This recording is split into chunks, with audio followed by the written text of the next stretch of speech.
Good morning, friends. I want to pop in here because I feel like so many of us, I know all of us need some kind of morning routine. And so maybe you do shift work and your morning routine is your evening routine. It doesn't matter.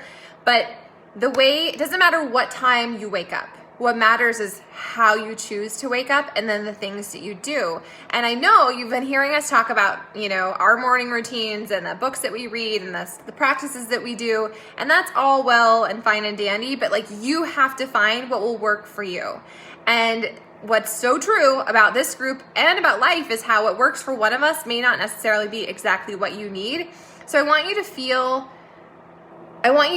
okay experimenting to figure out what you need to start your day on the best foot. It doesn't have to take you 20 minutes, 30 minutes, an hour. If you are busy and you have kids, you're trying to keep humans alive, and you have a job or something, there's so many things on our plate. There's so many pots that we're all, different balls that we're all juggling. And so having a morning routine is key. And I found that the days, because I've had a morning routine now for a couple of years, I read Hal Elrod's book, The Miracle Morning, which is an amazing book. But honestly, you don't even need to read a book about how to have a productive morning routine. I'm going to give you a couple of steps, and I hope that you write them down. And then I hope that you kind of plug and play them and make them work for you. Because like I said, what works for me may not be the thing that completely rewires your entire life. But hopefully you find some little nuggets that you can apply to how you get up and how you start your day. And so I've been doing my Miracle Morning. I've been a coach now for 4.5 years. I've been doing this for probably 3, and I don't follow all of his steps in the book because, again, I had to make it mine and I had to make it fit my life so that it wasn't one more thing on my to-do list and it wasn't one more thing stressing me out, but instead it was something that was giving me life. It was giving me oxygen. It was a way for me to put myself and my needs first instead of responding to everyone else. And as women, that's what we do. We're all caretakers. We take care of everyone else. We make sure that all the fires are put out, that, so-and-so is all set up for success and the lunches are made and the laundry is caught up. And hopefully you have a supportive partner that helps you with that. But if not, if you're the lone one keeping all the things going, I want you to change the script in your head so that it's not you always taking care of other people. You're allowed to take care of yourself. And so when I first started with all this, that's the shift I had to make I put myself on my to-do list. And so just like I take care of all the other people and I make sure the cats have water and food, I was doing this for me. And so now that I've made this a morning routine, some days it's only 5 or 10 minutes. Maybe we're traveling and I don't have access to do time. I don't have space and energy and quiet to do all the things, but I still make it a priority. And the days I don't, I feel super off kilter and I feel really short-tempered. I tend to feel put upon, everyone else's needs come before mine, but that's my decision, right? And so I found it's been a recent shift over the last month and a half or 2 months where if I get up a little late and so I don't have that time to put on my oxygen mask and I'm super short-tempered with my kids and I'm feeling irritated, I will be like, you know what? I'm going to hit pause on everything that's happening and I'm going to do this. And I don't have to do my entire morning routine, but it's just that I love order. I love having structure, that I really thrive in routine. And so this is something that's really worked for me. And even if you don't thrive in those things, you still need to have some kind of way that you're starting your day with intention so that you're not just being reactive and putting out fires. I want you to go into your life playing offense versus playing defense. And so what I do every single morning, your first tip I'm going to give you, if you've read any of Mel Robbins' books or you've listened to her, she tells you this too, is to break up with your phone. If you're using your phone as an alarm, which so many of us do, I totally get it, that's fine. But first of all, put it across the room so you have to get out of bed. So you have to get out of bed so you're not tempted to hit snooze and roll over. Just get out of bed, all right? Get out of bed, turn off your phone. Don't lay in your bed. Don't respond to your email. Don't look at who texted you or who liked your Facebook post or whatever. Don't do that, because the second you do that, the second you plug into social media, the second you check your email, the second you get and check the news or the weather forecast, you're plugging into other people's agendas. And your day, your time is precious. And so you need to be the one in charge of that. So I know it's really tempting. I really want to get on, like sometimes I want to check my messenger, or there's something like I made a post and I want to see what's happening. But I've learned that the days I do that, the days I immediately plug into social media or I immediately see what's happening in the news, I feel heavy, I feel overwhelmed, I feel negative. So that is a huge game changer. If you're used to doing that, if you're used to getting on your phone first thing, or you're laying in bed and you're scrolling, stop. That is you responding to other people's agendas. And your life is way too precious to do that, okay? So if you're using your phone as an alarm clock, put it away from your bed, get out of bed to turn it off, and then start your morning routine. And so there's different schools of thought. Maybe you need to brush your teeth. Maybe you need to, I don't know, get your coffee. Whatever you need to do as that little bit of hygiene, that's cool. You do that. For me, usually I stumble into the kitchen and I have my coffee pot already set up, because I wake up naturally around the same time. I usually get up at like 5:20 or so. That's just the time that it didn't used to be that way. It used to be I had to struggle to get out of bed at 6, but my kid gets out of bed at 6, and that irritates me. I need to have time alone. I need to be in quiet without anyone talking to me, without anyone asking me for breakfast or anyone trying to get on my phone. I just need quiet. And so I've slowly over the years kind of like pushed my schedule back so that I am getting up earlier, because I'm a morning person. Maybe you're not. Maybe you're going to make this your evening thing, whatever. You still need to have some kind of way you start your morning with intention and with gratitude. So I get my coffee, I get my glass of water, I turn on just a couple lights, like Christmas lights, because again, my children have antenna and they like know she's awake.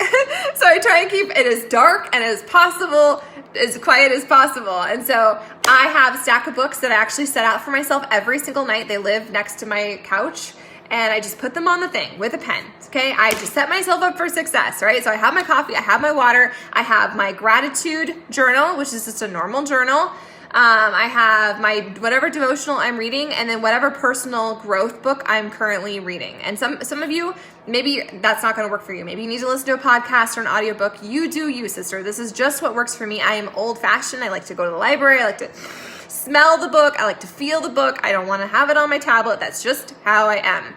So I start every single day, and I read my devotional, whatever that is. I'll spend a couple moments like just thinking about it or praying or whatever. And then I dig into my gratitude journal. And I really feel like the gratitude journal was the biggest shift for me. I mean, I was already doing personal development, but you can take in information, and if you're not actually applying it to your life, it's not going to do you any good. You're just a collector of words, basically. But I knew that I've heard over and over that gratitude drowns out things like fear. It drowns out negativity. It drowns out anxiety. And I struggle still with all of those things. I was raised in an environment where all those things, negativity, fear, scarcity, all those things were cultivated. They were encouraged. And so that's how I grew up, and that's how I've been ingrained. And I am not just going to say, well, that's who I am. No, I want to be a better version of myself. So I'm going to do the work I need to do to overcome that, because I believe all of us have free will and that we can do that. So my gratitude practice is a total game changer. And so if I get out of routine because we're on vacation or something, or I'm really feeling crabby, and I haven't done my morning routine, I will go back to my gratitude practice and I will do it. And so my gratitude practice is just a normal journal, and I put the date at the top. I share this every single day in my Insta stories and sometimes over here on Facebook. And I just write out, like, the entire page has to be filled with things I'm grateful for. Some people, they're like, just do 3. I like to just really get my juices flowing and write out all the things I'm grateful for. And some days, I'm not going to lie to you, some days that takes me forever to think of the things I'm grateful for. It doesn't have to be like, world peace or anything. Sometimes it's toilet paper. Sometimes it's tampons. Sometimes it's, hot coffee or my cat, or the fact that we have clean sheets, or that I always put there's laundry to fold, because that's not something I feel grateful for. I'm not grateful that I have so much laundry that I'm still needing to fold. But I also know this is a mindset shift. And so if I'm like, I am grateful that I have laundry to fold. I'm grateful that I have a washing machine to do it. I'm grateful that I have a family that wears all these clothes. I'm grateful that they're not slobs, right? That they like to change their clothes. So there's so much laundry. So it's just about shifting your mindset, which is what so much of this entire journey is about, you guys. It starts with your mindset, and you have to shift it. And it's not something that will just happen one day. It's not something where you're going to be inspired or motivated to do it. It's something where you have to make a conscious decision and effort every single day to create those new habits. And they're going to feel really weird sometimes, but that's just how it is. It's weird until it's not. And so I do my morning devotional, then I fill out my gratitude practice, or I have my gratitude journal. Sometimes I'll write out my goals, and you could do that as well. I used to do that every single day. I'd write out, my gratitude and then my top 10 goals, the things I wanted for my life. I had kind of gotten away from that. And then I take some time to read whatever book I'm reading, or if I'm listening to a podcast or something, I'll pop in some earbuds. But just those 3 things, I don't get a workout in first thing. That's not something I do as part of my morning practice. I know a lot of people do, but that doesn't fit my life. You need to figure out how this will fit your life and how it will bless you the most, so that when everyone gets up and when you have to start responding to their needs, you've already tended to yourself. If you're not tending to yourself, if you're not filling your own cup, if you're not putting on your own oxygen mask, you are already empty, and you're going to be frustrated. So trust me when I tell you that having a morning practice is a game changer. It is critical, and it will bless you in so many freaking ways. I feel like there should be more steps to my morning practice, but there really isn't. That's it. That's what I do.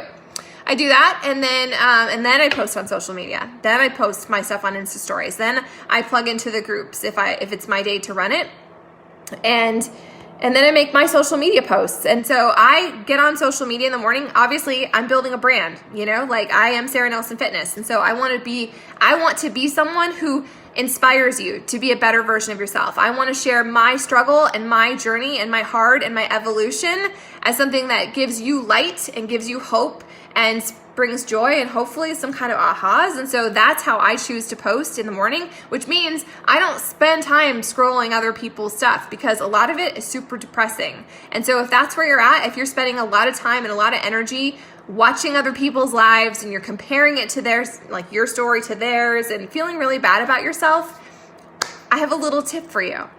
It's either to not spend all that time doing it, or if you are going to spend time doing that, to be social on social media. So if you see a post and you feel some envy or you feel some bad, I want you to check it before you wreck it. I want you to leave a little bit of love on that post, because life is a boomerang. And so if you are going to watch a bunch of stuff and you're going to feel really bad about yourself, and then you're going to go into this downward spiral with your self-talk, and you're going to compare, and it's going to set the tone for the rest of your day, no, that's not cool. But if you do have a little bit of envy and a little bit of, man, I wish my life could look like that, I'm challenging you to level up who you are right now and leave them some love. Because when you put energy into positivity, it changes everything in your life. True story, my friends. So, morning routine. Do you have one? What do you do that's different from mine? I would love to hear if you're reading something that's rocking your socks. I would love to hear if you have a podcast that's amazing. Drop a freaking comment with a link. So many of us can learn from each other. And the cool thing about having a morning routine is that it doesn't always have to be the same. And in different seasons of your life, it's going to need to change. And so maybe sometimes you're going to be able to meditate, and other times you're not going to have time for that. It doesn't mean it's wrong. It doesn't mean it's broken. It doesn't mean it's not enough. It doesn't mean it's not adding up to something huge. You have to make it your own, and that's totally okay. So this week, today is Wednesday, kind of feels like a Monday to me. But I hope that you're making your journey your own, that you're not just comparing it to other people's, and that you're not spending all your energy shoulding about how you should show up to your workout, and you should do this, and you should drink more water. Instead, take that energy that you're putting into that not quite enough and falling short, and actually do the thing that will move you closer. So instead of being I should drink more water, just go get your freaking water. We make it so overly complicated, and it doesn't need to be. Little tiny actions add up. Little tiny deposits in your journey give you momentum. And that's what it's all about. It's not about motivation. It's 100% about momentum. So your thoughts matter more than anything else, and I want you to send them in the direction you want your life to go today. So get your workout in and celebrate that. If you have to struggle, if you have to hit pause, if it feels really, really hard, that's okay. That is just you leveling up and evolving into that next layer level of you, and there's nothing wrong with that. So embrace the struggle and find the joy and find the fun and plug in here. Surround yourself with people who get it, who believe in you and want you to be the best version of yourself, so that you can live the best version of your life. Words are kind of hard for me today. Anyways, I'm gonna drink my water. I'm gonna finish up some work, and then I have an energy session with Brianna. I'm so excited. So anyways, my people, I believe in you. And if you've been stopping, I want you to know that there's no judgment coming from here. I just want you to to live your best life and to feel really good in your skin. It's not about a number. It's not about a size. It's not about any of that. It's about you taking action every single day, because the discipline is what will get you there.